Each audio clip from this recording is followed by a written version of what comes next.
American joint chiefs کے chairman general mark ملی نے چند روز پہلے خدشہ ظاہر کیا کہ غیر ملکی فوجی انخلا کے بعد طالبان کی جانب سے افغانستان میں پھر سے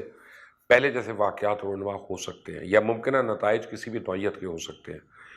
جس میں افغان حکومت کا خاتمہ، خانہ جنگی، انسانیت سوز تباہی اور اس سرزمین پہ القاعدہ کی بحالی شامل ہے۔ اب دوسری جانب جو بائیڈن کو امریکی صدر کا عہدہ سنبھالے 4 مہینے گزر چکے ہیں، پاکستانی پرائم منسٹر کو مگر اس نے ابھی تک خیر سگالی والا فون کرنے کی ضرورت محسوس نہیں کی۔ بائیڈن کی بے اعتنائی ہرگز یہ پیغام نہیں دے رہی کہ واشنگٹن کی نگاہ میں پاکستان اہم نہیں رہا۔ یہ میں آگے آپ کو بتاؤں گا کہ دراصل اب امریکہ پاکستان سے چاہ کیا رہا ہے۔ اس میں کوئی شک نہیں کہ افغانستان سے امریکی افواج کے انخلا کو منظم و باوقار دکھانے کے لیے پاکستان کا کردار کلیدی ہے، اور اس کے علاوہ طالبان کو اس امر پہ بھی رضامند کرنا ہے کہ وہ افغانستان کے دیگر فریقین کے ساتھ مذاکرات کے ذریعے عبوری حکومت کی راہ تلاش کریں اور اس حکومت کی نگرانی میں کسی نہ کسی قسم کے انتخابات ہوں۔ طالبان مگر اس بندوبست کے لیے آمادہ نہیں۔ ان کی خواہش فقط اتنی ہے کہ غیر ملکی افواج جلد از جلد افغانستان سے نکل جائیں، اور یہاں تو طالبان کا یہ بھی ماننا ہے کہ پچھلے 21 سال سے امریکہ اور اس کے اتحادیوں کے خلاف اس لیے مزاحمت نہیں کر رہے تھے کہ آخر میں انہیں ایک مخلوط حکومت میں شامل ہونا ہے اور سب کو ساتھ لے کر چلنے کو تیار ہے، لیکن وہ اپنی حکومت قائم کرنا چاہتے ہیں۔ ان کی طرف سے غیر لچکدار رویہ غیر متوقع تو نہیں ہے، اسے پروٹوکول کے تقاضوں کو بھی بالائے طاق رکھتے ہوئے امریکن وزرائے خارجہ آرمی چیف سے براہ راست رابطوں میں مصروف رہے۔ درخواست ہو رہی ہے کہ طالبان کے موقف میں نرمی لانے کے لیے وہ اپنا اثر رسوخ بروئے کار لائیں۔ کئی مؤثر امریکی اخبارات کے بااثر رپورٹرز یہ دعویٰ کر رہے ہیں کہ پالیسی سازی کے لیے ہوئے اجلاسوں میں عسکری اداروں کی نمائندے بھرآئی آواز میں دہائیاں دے رہے ہیں کہ امریکی افواج کے انخلا کے چند ہی ماہ بعد طالبان ایک بار پھر افغانستان میں برسر اقتدار آ جائیں گے، اور امارات اسلامی کی بحالی اس ملک میں میڈیا کو آزاد نہیں رہنے دے گی، عورتوں کے حقوق کا بھی احترام نہیں ہوگا۔ اس حوالے سے پریزیڈنٹ جو بائیڈن اپنے 14 اپریل کے اعلان میں کہہ چکے ہیں کہ واشنگٹن مستقبل میں افغان سیکورٹی فورسز اور خواتین سمیت عوامی منصوبوں کی معاونت جاری رکھے گا۔ امریکن جنرل مارک ملی کے مطابق اتحادی فوج کے انخلا کا بہترین نتیجہ کابل حکومت اور طالبان کے درمیان مذاکرات اور معاہدہ ہو سکتا ہے۔ تاہم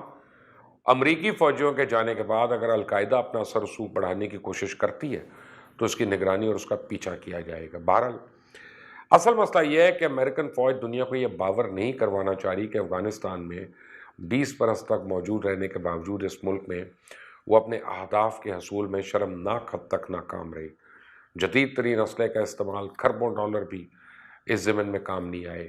3000 کے قریب امریکی فوجی ہلاک ہوئے اور ان میں ہزاروں عمر بھر کے لیے معذور ہو گئے۔ بائیڈن انتظامیہ عسکری قیادت کو یہ کہتے ہوئے تسلی دے رہی ہے کہ اس کی حکمت عملی کے بدولت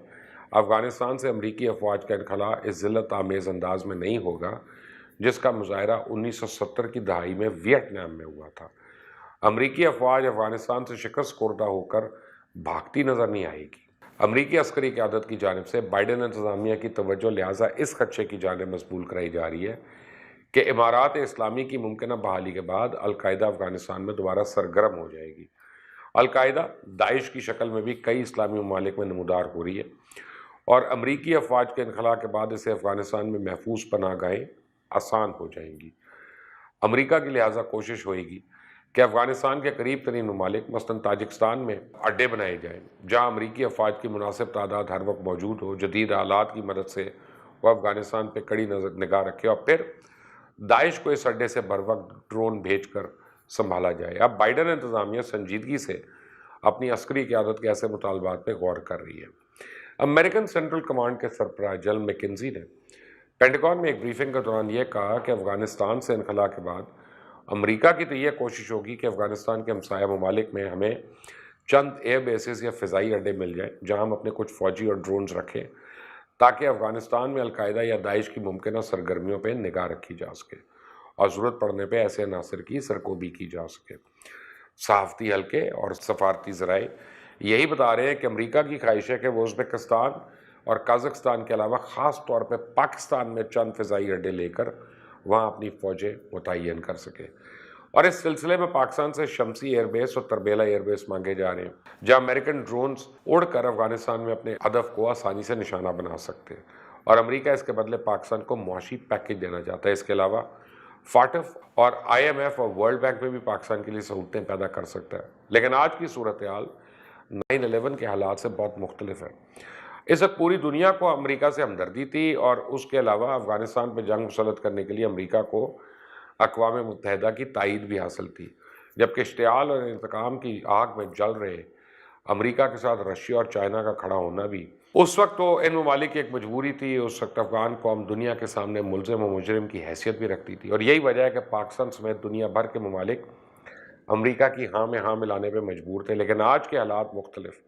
بلکہ متضاد ہیں۔ آج امریکہ افغانستان سے شکست کھا کے نکل رہا ہے، افغان طالبان فتح حاصل کر چکے ہیں،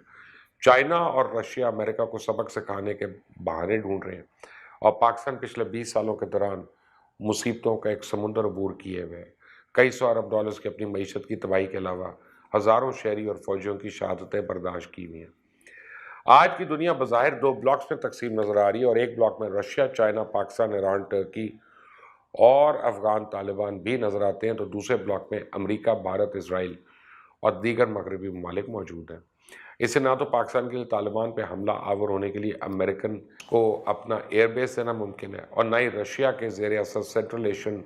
اسٹیٹس میں ازبکستان اور قازقستان آسانی کے ساتھ امریکہ کے لیے یہ خدمات سر انجام دے سکیں گے۔ پھر بھی امریکہ اپنی تئیں پوری کوشش کرے گا کہ وہ کسی نہ کسی طرح افغانستان کے ہمسائے میں موجودہ ممالک کا ایئر بیسز حاصل کر سکے، تاکہ افغانستان پہ نگاہ رکھنے کے علاوہ وہاں اپنا کنٹرول بھی قائم رکھ سکے۔ تاہم دیکھنا یہ ہے کہ آنے والے دنوں میں امریکہ اپنے ان ارادوں میں کس حد تک کامیاب ہو پاتا ہے۔ ساتھ ہی ایک بار جو پاکستان سے ڈو مور کے مطالبے ہو رہے ہیں، دیکھا جائے تو پاکستان طالبان قیادت کو ہر طرح کا دباؤ بڑھا کر اپنے موقف میں نرمی لانے کو قائل کر بھی دے تو افغانستان میں امن و استحکام تو یقین نہیں ہے۔ امریکہ کو بھی اس حقیقت کا بخوبی علم ہے، اس کی پالیسی ساز مگر ایسا ماحول بنانے میں مصروف ہیں کہ امریکی افواج کے انخلاء کے بعد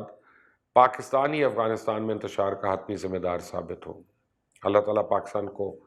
ہر ایک سازش سے محفوظ رکھے۔ اس چینل کو سبسکرائب کریے گا، بیل آئیکن کو پریس کریں۔ اللہ حافظ۔